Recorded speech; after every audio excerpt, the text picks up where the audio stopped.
Olá, muito boa tarde. Viver a fé em contexto de perseguição. Terá sido nessa condição que muitos cristãos assinalaram o ano da fé que terminou no último domingo, como demonstram as conclusões do relatório da liberdade religiosa que vamos apresentar neste programa daqui a pouco. Para já os momentos que marcaram o fim deste ano da fé. A centralidade de Cristo na história da humanidade é a herança que fica do Ano da Fé. É o pensamento do Papa Francisco, que celebrou a Eucaristia de encerramento do Ano da Fé diante das relíquias de São Pedro.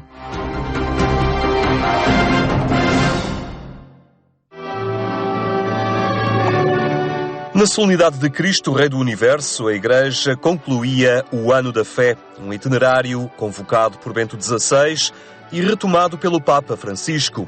Na Eucaristia conclusiva, Francisco sublinhou a importância da Igreja propor Cristo como o centro da criação, o centro do povo e da história, e este é um desafio que cabe às comunidades católicas.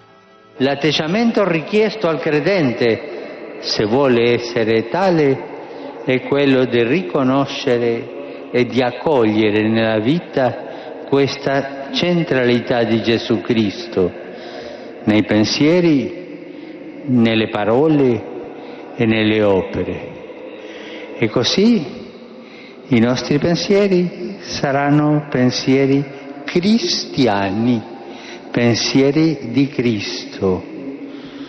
Quando si perde questo centro perché lo si sostituisce con qualcosa d'altro, ne derivano soltanto dei danni per l'ambiente attorno a noi e per l'uomo stesso. O Papa convidou os crentes a confiar a Cristo as alegrias e as esperanças, as tristezas e as angústias que marcam o cotidiano da humanidade. Francisco afirmou que, se Jesus está no centro, até os momentos mais sombrios da existência se iluminam. Mesmo para os que se afastaram, Cristo é fator de esperança e de perdão. Gesù pronuncia solo la parola del perdono, non quella della condanna. E quando l'uomo trova il coraggio di chiedere questo perdono, il Signore non lascia mai cadere una simile richiesta. Na condição de fragilidade em que o homem tantas vezes se encontra, o Papa Francisco propõe a confiança em Cristo, que o crente deve colocar sempre no centro da sua existência. Ci farà bene questa giornata pensare alla nostra storia e guardare Gesù e dal cuore ripeterle tante volte: Gesù, ricordati di me. Perché io ho voglia di diventare buono, io ho voglia di diventare buona, ma non ho forza, non posso. Sono peccatore, sono peccatora. Ma ricordati di me, Gesù. Tu puoi ricordarti di me perché tu sei al centro, tu sei proprio il tuo regno. Após a homilia, fez-se um momento de silêncio na Praça de São Pedro. O Papa tomou em mãos o relicário com os fragmentos de ossos que se consideram pertencer ao apóstolo Pedro, o primeiro Papa, e que foram encontrados em 1940 durante umas escavações ocorridas na cripta da Basílica Vaticana. Esta foi a primeira vez que as relíquias estiveram expostas publicamente. O relicário foi oferecido a Paulo VI em 1971 e desde então permanece na capela do apartamento papal do Palácio Apostólico do Vaticano.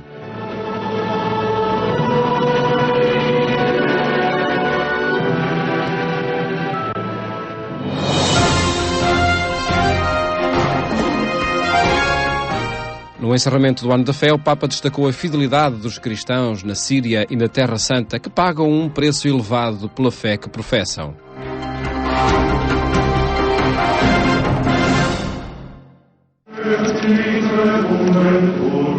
A conclusão do Ano da Fé constituiu também uma ocasião para lembrar aqueles que pagam um preço elevado pela fé que professam.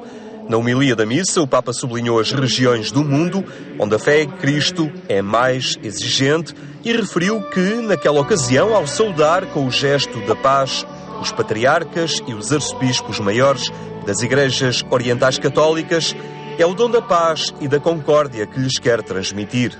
Lo scambio della pace che compirò con loro vuole significare anzitutto la riconoscenza del Vescovo di Roma per queste comunità che hanno confessato il nome di Cristo con un'esemplare fedeltà, spesso pagata a caro prezzo.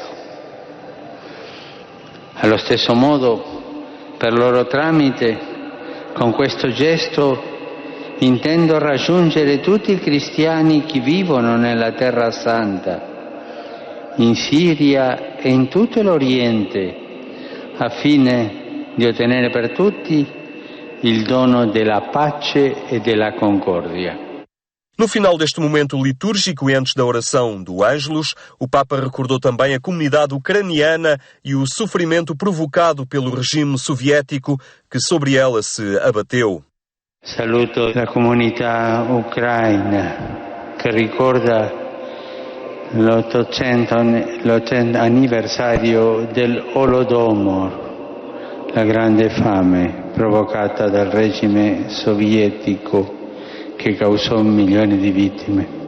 Francisco recordou os missionários que durante os séculos anunciaram o Evangelho e difundiram a semente da fé e procedeu à entrega simbólica da sua nova exortação apostólica Evangelii Gaudium, a alegria do Evangelho, que foi hoje apresentada publicamente em conferência de imprensa no Vaticano.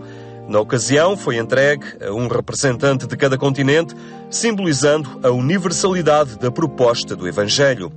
Francisco dirigiu ainda uma especial saudação a todos os que trabalharam pelo sucesso deste Ano da Fé, agradecendo em especial a Monsenhor Rino Fisichella, o presidente do Pontifício Conselho para a Promoção da Nova Evangelização, que coordenou os principais momentos celebrativos deste Ano da Fé, que agora se concluiu.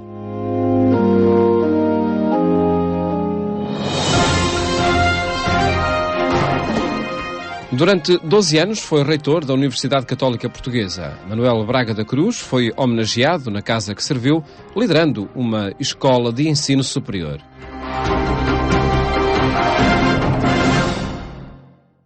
Eminência, reverendíssima Empenho, competência e elevadíssimo mérito foram algumas das qualidades atribuídas ao antigo reitor da Universidade Católica Portuguesa. Elogios a Manuel Braga da Cruz, que ao longo de 12 anos se dedicou à reitoria da Universidade, que nesta tarde se uniu em seu redor para lhe prestar homenagem. É sempre bom agradecer, e concretamente quando há tanto para agradecer, porque foram muitos anos dedicados à causa da Universidade Católica, da parte de um leigo, muito comprometido com a vida da Igreja, com uma consciência muito clara de qual é o lugar e o papel da Igreja Católica na sociedade portuguesa, também nesta vertente sociocultural, e depois levado com muito empenho, com muito afinco, em todas as missões que lhes foram cometidas. Colegas da universidade, amigos, figuras bem conhecidas da área política e económica do país. Todos fizeram questão de marcar presença nesta homenagem ao professor Braga da Cruz. Um homem que, à frente do cargo de reitor da Universidade Católica Portuguesa, conseguiu sempre ultrapassar as dificuldades, ajudando assim a reforçar o carisma e a credibilidade da instituição. É um ato de agradecimento para uma pessoa que se dedicou muito à reitoria, que apanhou uma fase difícil da universidade.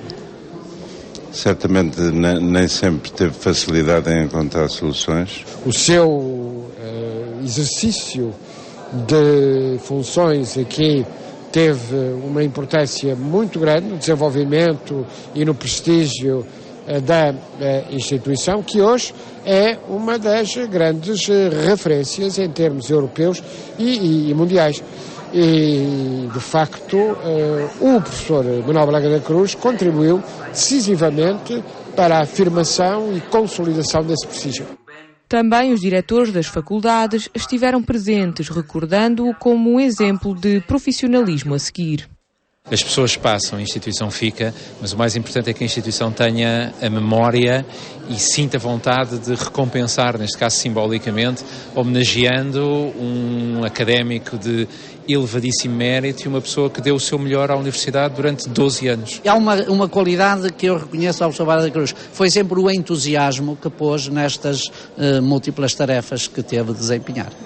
Palavras que deixaram o homenageado emocionado e surpreso. Quem tem que estar agradecido à Universidade sou eu, pelo privilégio que tive de, durante 12 anos, poder ocupar uma posição que é um posto de observação privilegiado para admirar a grandeza desta instituição que é a Universidade Católica. Um grande legado que os fundadores nos deixaram e que é hoje, sem dúvida alguma, uma grande instituição da sociedade civil portuguesa e da Igreja Portuguesa. O professor Manuel Braga da Cruz foi reitor da Universidade Católica entre 2000 e 2012, tendo agora regressado à docência e à investigação. A convergência da isenção com a inteligência e a sensatez.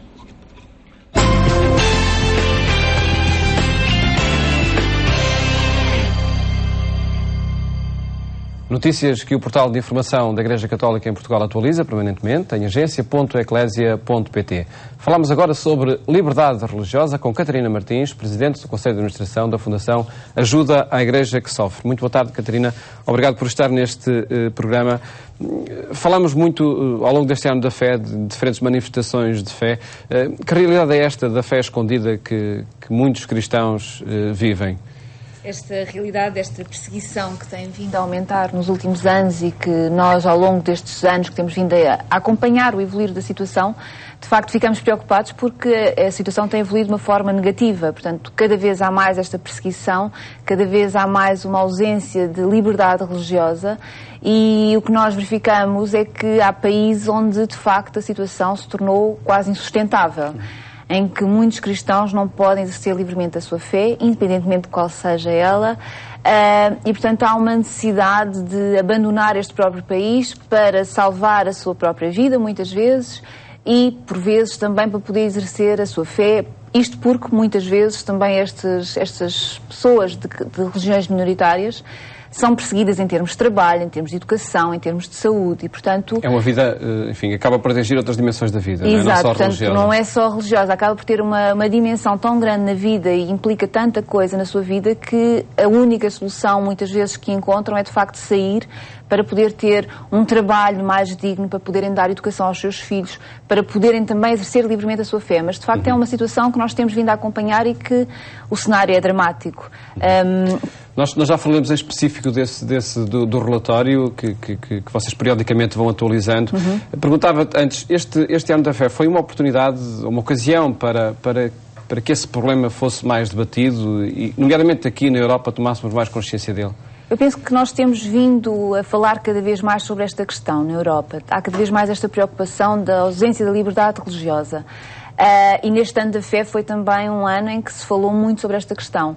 Mas, de qualquer das formas, não é muitas vezes todos os casos que acontecem com tanta frequência em tantos países do mundo não são dignos de registro, não passam nas notícias da Europa. Portanto, há uma ausência, há um esquecimento.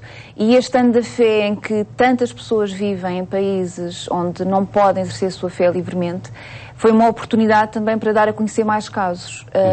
Mas, de facto, verificamos que há falha... O problema persiste, não é? O problema persiste, sim. Segundo esse relatório, quais são os países ou os cenários a nível global onde ele é mais incidente? Este relatório analisa os últimos 2 anos, um período de 2 anos, são analisados 30 países em maior detalhe.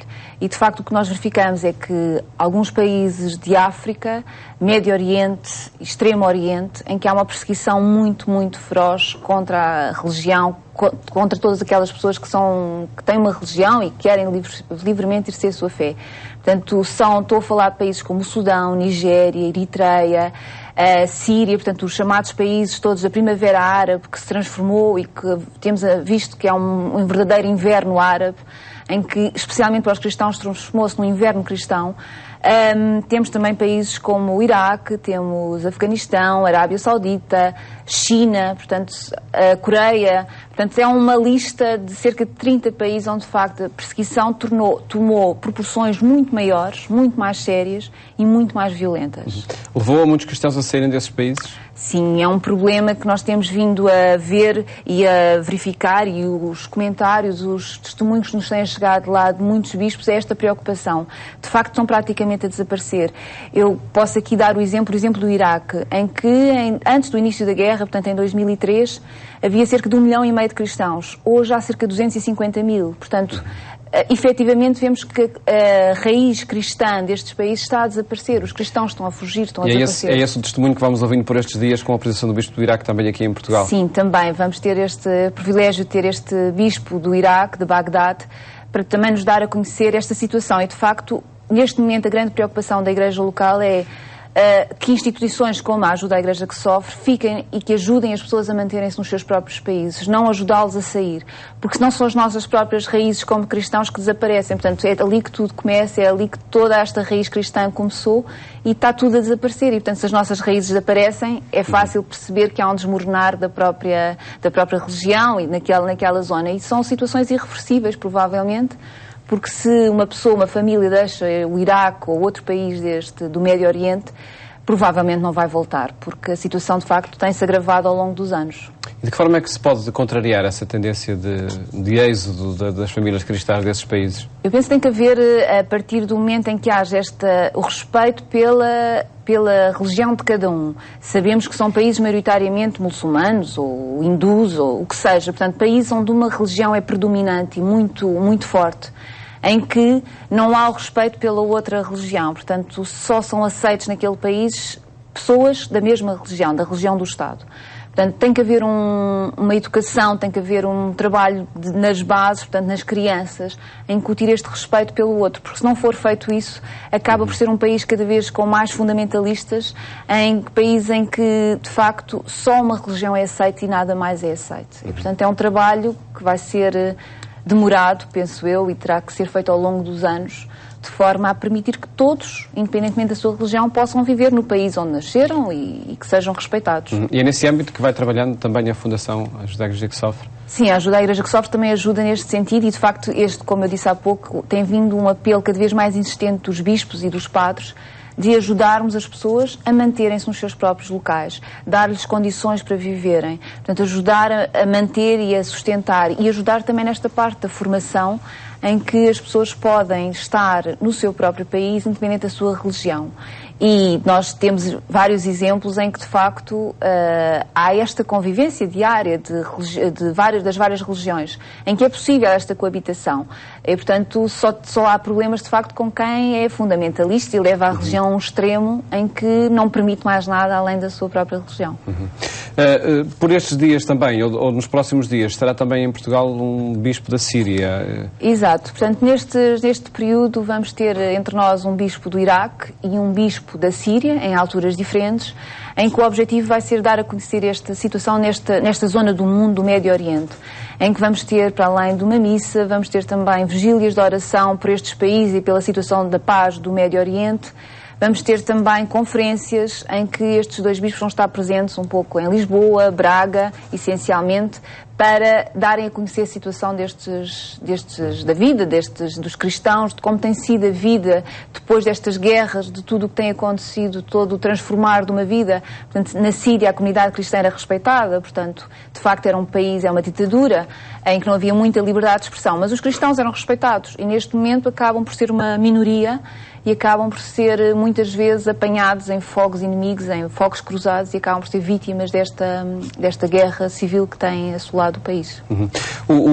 A dinamização e a divulgação dessas temáticas que a Fundação Ajuda à Igreja que Sofre faz entre nós vai merecendo acolhimento e vão além da preocupação, enfim, ou da consciência do problema. Há, de facto, um compromisso dos portugueses por trabalhar pela liberdade religiosa? Sim, eu penso que sim. Temos verificado nos últimos anos, de facto, as pessoas estão cada vez mais atentas a esta questão da liberdade religiosa, que não era vista ou não era tida aqui na Europa como um problema, porque, de facto, nós temos liberdade aos vários níveis e, de facto, era um problema distante nosso e que não estava muito próximo. com todo o trabalho, desde os Papas que têm falado mais, alguns organismos que têm falado sobre esta questão. Portanto, de facto, tem vindo a ser um problema que as pessoas estão a tomar consciência, e nós verificamos que os portugueses também não ficam indiferentes e têm ajudado estas causas e querem saber mais e querem estar juntos destas pessoas que estão a sofrer neste momento com esta questão da liberdade religiosa. E será também por essa via uma ajuda para que a comunidade internacional se mobilize para que atue nos países onde ela não existe? Sim, eu penso que é através desta mobilização da própria comunidade internacional, do mundo ocidental, em que poderá fazer alguma força junto ao poder destes países para que esta situação seja invertida e que haja um maior respeito pela liberdade religiosa. Esperemos de facto que assim aconteça. Catarina Martins, muito obrigado por ter estado aqui neste programa, onde apresentamos ao longo desta semana algumas experiências que marcaram o ano da fé que terminou no último domingo. Votos de um bom fim de tarde. Até amanhã, se Deus quiser.